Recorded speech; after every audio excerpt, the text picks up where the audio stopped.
OCD mind के शोर से बचने का उपाय। जी हाँ दोस्तों, आज के इस वीडियो में हम बात करने वाले हैं।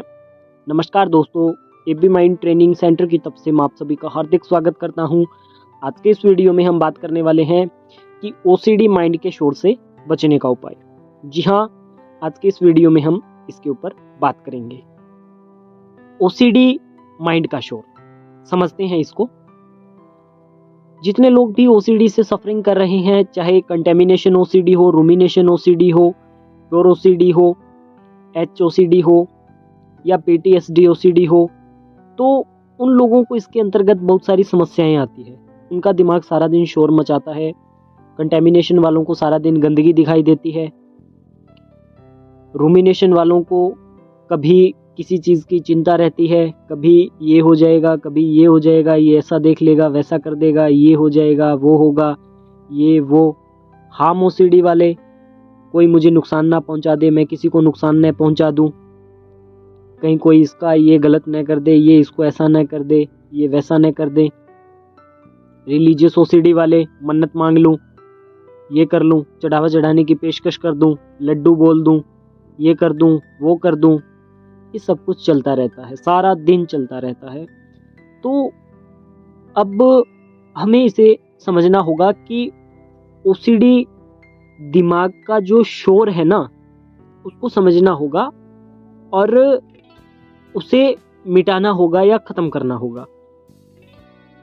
कैसे करेंगे? हमें पूरा दिन यही चीज़ें दिखती रहती है। जैसे कंटेमिनेशन वालों को तो यही लगती है, ये सब्जी बाहर से आई है, इसकी गंदगी होगी, किसी ने ऐसे इसको हाथ लगाया होगा, ये जहाँ जिस जगह रखी होगी वहाँ वह साफ सुथरी होगी या नहीं होगी। रिलीजियस ओसीडी वाले, मंदिर के आगे से नहीं निकलूँगा, हो सकता है मन्नत मांगना पड़ जाए, मुझे पाप लगे, मैं आज नहाया नहीं हूँ, मैंने इधर ऐसे हाथ लगा दिया है, ये टच कर दिया है, मैंने देवी माँ के बारे में सेक्सुअल थॉट सोच लिया था उस समय, हो सकता है ऐसा आ जाए। मेरे मन में पहले ऐसा आया था कि मैं मूर्ति के ऊपर पेशाब कर दूं या थूक दूं, तो उस तरीके का ना हो जाए। ये सब चीज़ें चलती है और काफ़ी तेज़ गति से चलती है। और जब यह चीज़ें चलती है दिमाग में, तो ऐसा हो जाता है, घबराहट पैदा होने लग जाती है, बेचैनी होने लग जाती है, ऐसा लगता है कि बस अब सब कुछ ख़त्म हो गया है, अब कुछ नहीं है। ये सब चलता रहता है। और फिर हम क्या करते हैं, इससे बचने के लिए कुछ न कुछ उपाय निकालते हैं। जैसे बहुत सारे लोग सॉल्यूशन निकालते हैं कि 5 बार साबुन लगाकर नहाने से हाथ साफ हो जाता है। अगर मैं कपड़ों के ऊपर पानी के कुछ छींटे गिरा दूं या थोड़ा सा 1 मग्गा पानी गिरा दूं तो वो साफ हो जाएगा। या मैं फूंक मार लूं हाथों में तो वह साफ हो जाएगा। या मैं 3 बार गिनकर थूक दूं तो ठीक हो जाएगा। ऐसा सब कुछ चलता रहता है। और समस्या यही नहीं है कि ऐसा कर लेने से भी हमें रिलीफ मिल जाता है। ऐसा करने से भी बिल्कुल रिलीफ नहीं मिलता। टेम्पररी रिलीफ जरूर मिलता है, परंतु फिर बात नहीं बन पाती, समस्या बहती रहती है। अब आपको क्या करना है कि अपने माइंड को शांत रखना है, क्योंकि आपको पता है कि ओसीडी माइंड यह शोर मचा रहा है। तो ओसीडी माइंड का जो शोर है ना, उसको आपने परमानेंट खत्म कर देना है। कैसे? पहले मैं आपको इसके अंदर एक बात बताता हूं। बहुत सारे लोग क्या सोचते हैं कि मैं घर से बाहर नहीं निकलूंगा, अगर बाहर नहीं निकलूंगा तो मुझे छींटे वीटे का डर नहीं लगेगा, गंदगी नहीं फैलेगी। ठीक है, क्या आप ऐसा करके अपनी समस्या को बढ़ा रहे हो, घटा रहे हो?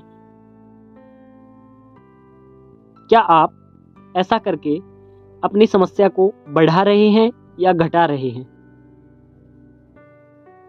आप अपनी समस्या को बढ़ा रहे हैं। दूसरा, क्या सचमुच यह थॉट आपका है?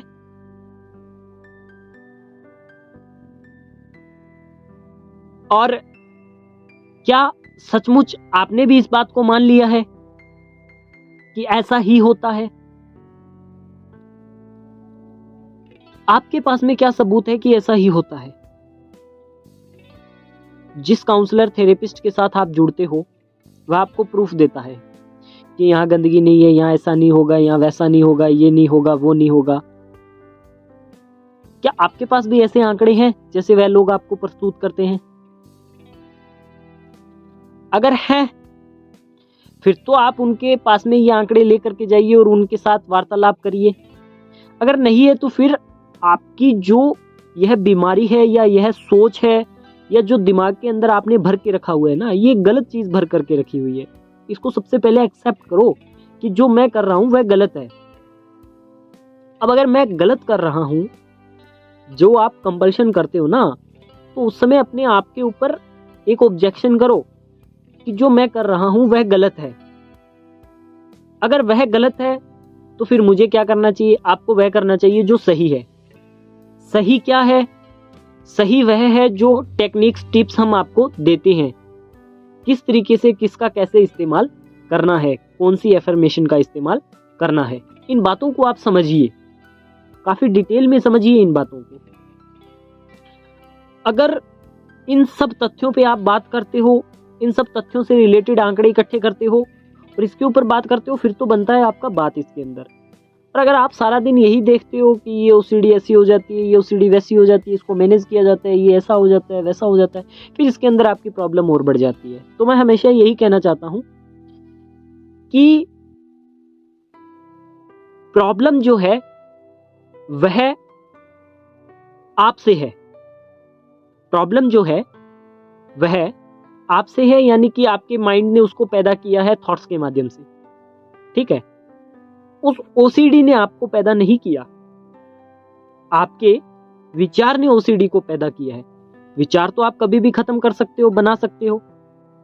जैसे सपोज करो, आज से कुछ समय पहले आपके स्टेट का चीफ मिनिस्टर कोई और था, तो उस समय आपके दिमाग में क्या विचार था कि ये हमारा चीफ मिनिस्टर है। थोड़े समय के बाद चीफ मिनिस्टर चेंज हो गया, अब आपके दिमाग में क्या चलता है कि अब हमारा चीफ मिनिस्टर ये है। या फिर मान के चलो आपको 1999-98 में जो आपका था चीफ मिनिस्टर वो आज भी है। क्या आपने उसी को एक्सेप्ट करके रखा हुआ है? वो तो बदलता है ना, सब चीजें बदलती है। तो उसके हिसाब से आप भी अपने माइंड से उस चीज को हटा देते हो, दूसरी चीज को एक्सेप्ट कर लेते हो। इस तरीके से इन विचारों को भी एक्सेप्ट करो आप। कौन से को? कि ओसीडी मात्र एक प्रॉब्लम है और वह मेरे विचार से क्रिएट हुई है। मुझे पता चल गया है कि इन विचारों में कुछ भी सच्चाई नहीं है, इसमें पूरा वहम है और मैं अब इसको हटाता हूँ। इसके लिए एफर्मेशन जो आपको चीजें दी जा रही है उनका प्रयोग करिए और इससे बाहर निकलिए। अगर आप खुद से इसके अंदर मेहनत करते हो अगला 1-1.5 महीना, तो 2 महीने के बाद आप खुद से ठीक हो जाते हो इसके अंदर। और अगर किसी के गाइडेंस में प्रैक्टिस करते हो तो वह सामने वाले की स्किल पे डिपेंड करता है कि आपको कितने टाइम में इससे बाहर निकाल देता है। इन सबको समझ करके आप इनके ऊपर काम करिए, आपको 100% रिजल्ट मिल जाएगा।